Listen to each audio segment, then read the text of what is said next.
Assalamualaikum warahmatullahi wabarakatuh. Apa kabarnya teman-teman? Semoga dalam keadaan sehat walafiat ya. Tetap semangat beraktivitas. Yang berjualan semoga laris manis dan tambah berkah rezekinya ya. Untuk yang beraktivitas lain semoga lancar dan sukses selalu. Terima kasih banyak ya sudah klik video saya ini. Semoga ada sedikit manfaatnya ataupun hanya sekedar hiburan saja untuk teman-teman yang menontonnya ya. Dan video kali ini seperti biasa kita sharing-sharing lagi kegiatan di warung sembako. Dan kali ini saya akan sharing tentang bagaimana sih caranya menyikapi, katanya ya.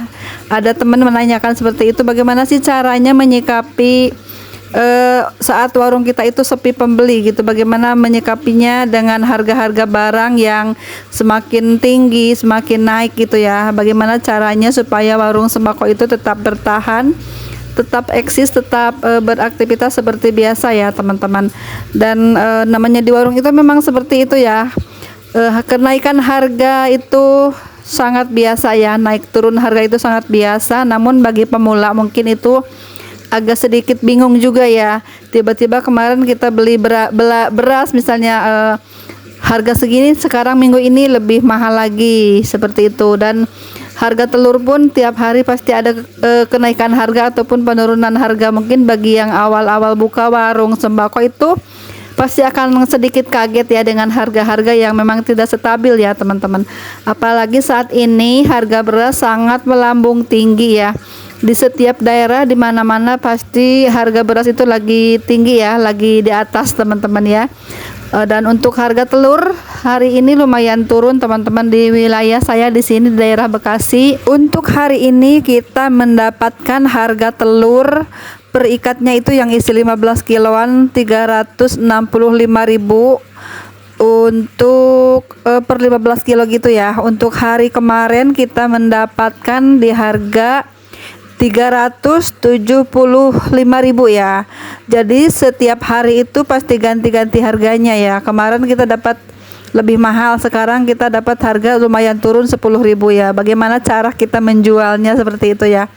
Dan untuk di warung saya ini saya santai aja ya, biasa aja. Dan kita menjualnya dengan bertahan di 27.000 per kilonya ya teman-teman. Untuk setengah kilo kita jual 14 ribuan. Dan selanjutnya cara menyikapi harga-harga beras yang kian melambung tinggi. Apakah kita masih bisa menjualnya seperti itu ya? Ya saya jawab di sini ya pasti bisa ya teman-teman, karena itu beras bahan pokok, barang pokok yang wajib ada di warung sembako. Meskipun harganya sedang murah ataupun sedang mahal banget, kita tetap harus sediakan ya. Cuman kita harus bisa memilih-pilih memang yang barang-barang yang sangat diperlukan pelanggan. Dan jika pun memang itu harganya mahal dan kita pun harus punya modal banyak ya untuk membeli barang-barang tersebut, kita itu harus bisa ya menyeimbangkan dengan kebutuhan dan keperluan di sini di warung kita. Misalnya saat ini beras lagi mahal banget, kita minimalkan belanja beras ya. Misalnya kita hanya menjual satu macam saja jika memang modalnya sedikit, dan mungkin jika ingin bermacam-macam merek beras ataupun harga beras, kita ambil di 3 macam saja teman-teman. Jangan terlalu banyak untuk menjual beras ya, kecuali orang titip dulu ya, sistemnya konsinyasi gitu ya. Kita bisa titip jual seperti itu, nanti dihitung yang setelah kita jual aja. Untuk pembelian pertama mungkin kita bisa menyediakan satu macam terlebih dahulu ya untuk di awal-awal buka warung sembako teman-teman ya.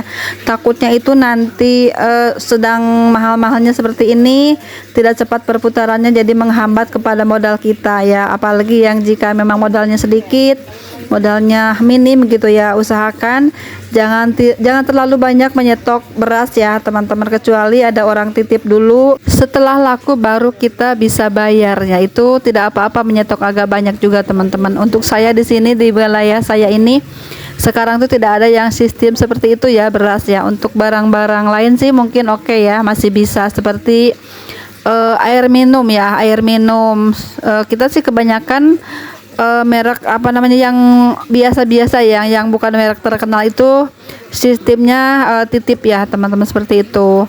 Ada juga barang-barang lain yang sistemnya titip itu makanan ya, makanan ringan ya teman-teman, seperti itu, jajanan-jajanan lah, kerupuk-kerupuk itu kan sistemnya titip dulu, ataupun roti basah gitu ya teman-teman, seperti itu juga titip dulu. Namun untuk di beras itu tidak ada yang sistemnya nyimpan dulu, tidak ada ya, kita harus beli cash gitu teman-teman ya.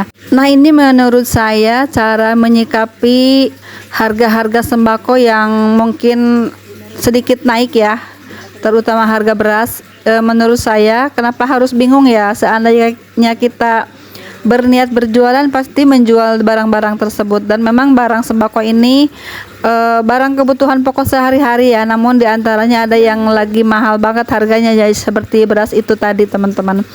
Untuk saya di sini ya seperti biasa aja, hari-hari biasa kita menyediakan tetap ya, beras itu tetap jualan kok teman-teman ya, meskipun harga mahal, namun ya tidak seperti dulu kita menyetok banyak gitu teman-teman ya. Dan untuk sekarang ya kita cukup satu pajangan aja seperti itu, tidak ada stok banyak, kita hanya beli satu karung aja seperti itu, ataupun hanya 3 karung 3 macam seperti itu ya. Kalau dulu-dulu memang kita sedikit nyetok ya beras-beras gitu teman-teman ya. Dan sekarang tuh tidak sanggup karena modalnya yang terlalu besar, dan sekarang tuh peminatnya juga agak berkurang ya, karena para pelanggan itu mungkin lebih memilih mencari beras-beras yang termurah di mana gitu teman-teman ya. Mungkin para pelanggan kan lebih jeli saat membeli di mana yang mereka suka, harga-harga beras tersebut yang paling murah, ataupun dapat juga BLT ya teman-teman. Mungkin mereka hanya membeli sedikit aja untuk campuran yang bagus gitu teman-teman ya. Biasanya kalau dari pemerintah itu kan agak itu ya, kurang bagus kualitasnya. Nah, seperti itu. Menyikapi tentang kenaikan harga-harga barang sembako ini ya, jangan terlalu dipikirin juga teman-teman. Jangan diambil pusing, namanya usaha itu pasti ada pasang surutnya, ada harga mahal dan murahnya ya, ada saatnya ya teman-teman. Contohnya dulu kita minyak goreng sampai rebutan kita mencari minyak goreng kemana-mana ya, sampai kita kesulitan sekali mencari minyak goreng ya teman-teman. Ada beberapa syarat juga ya waktu itu untuk mendapatkan minyak goreng 1 liter gitu ya. Namun lama-lama kan akhirnya terbiasa lagi seperti biasa ya teman-teman, kembali ke semula. Dengan sekarang ini minyak goreng banyak lagi di mana-mana ya, tidak ada kendala apa-apa saat kita membeli minyak goreng. Mungkin beras pun akan seperti itu teman-teman ya. Di suatu saat mungkin akan menjadi barang yang langka, ataupun jadi susah dicari ya, atau mungkin karena ada permainan-permainan yang lebih lihai lagi di antara tengkulak-tengkulaknya seperti itu ya, kita pun nggak ngerti teman-teman ya. Yang jelas sih ini beras mahal itu karena faktor cuaca ya, faktor cuaca musim kering di mana-mana, sehingga banyak yang gagal panen gitu teman-teman. Ini akibatnya seperti itu. Jadi wajar jika memang harga beras itu terus naik harganya ya teman-teman. Cara menyikapi harga-harga saat ini ya, cara menyikapi barang-barang yang lagi mahal, lagi langka seperti itu ya, kita tetap jualan seperti biasa, cuman kita mungkin stoknya sedikit. Terus barang-barang yang kita jual memang kualitasnya juga kurang memuaskan ya, tidak seperti lagi harga murah seperti itu ya teman-teman. Dan mungkin hanya sedikit aja stoknya seperti itu. Dan untuk pemula mungkin ini jadi hambatan juga ya, sedikit terhambat dengan adanya harga-harga yang memang tidak stabil, harga-harga yang terus naik. Mungkin akan ada rasa bingung, ataupun bagaimana sih ini jualan, ada untungnya atau tidak ya, seperti itu. Ada pertanyaan-pertanyaan seperti itu. Kalau menurut saya sih lanjut aja jualan teman-teman ya, jangan ditutup-tutup warungnya ya, lanjut berjualan. Kita seperti biasa beraktivitas di warung, yang laris yang laku kita jual, tapi jangan lupa ya untuk selalu mengambil keuntungan di atas rata-rata ya. Menjual barang-barang itu dengan harga-harga yang sesuai pasaran teman-teman, apalagi barang-barang yang lagi sedang dicari masyarakat di sekitar kita harus jual dengan harga-harga yang standar aja teman-teman. Memang harga sedikit mahal, namun kita pun bisa jual mahal lagi seperti itu. Dan ada lagi harga-harga murah, modal-modal murah kita bisa jual juga dengan harga murah ya teman-teman, seperti itu. Keuntungan 500 ataupun 1000 itu udah wajar teman-teman ya, di mana-mana itu keuntungan barang-barang sembako itu ya seperti itu ya. Jangan mengeluh kecil banget sih untungnya gitu ya. kecil banget sih ini labanya, seperti itu. Memang itu jika kita hitung-hitung dari satu biji itu memang keuntungannya sedikit ya, hanya Rp500. Namun jika kita kalikan dengan beberapa barang yang dibeli pelanggan, mungkin kita akan mendapat keuntungan yang lebih banyak ya teman-teman.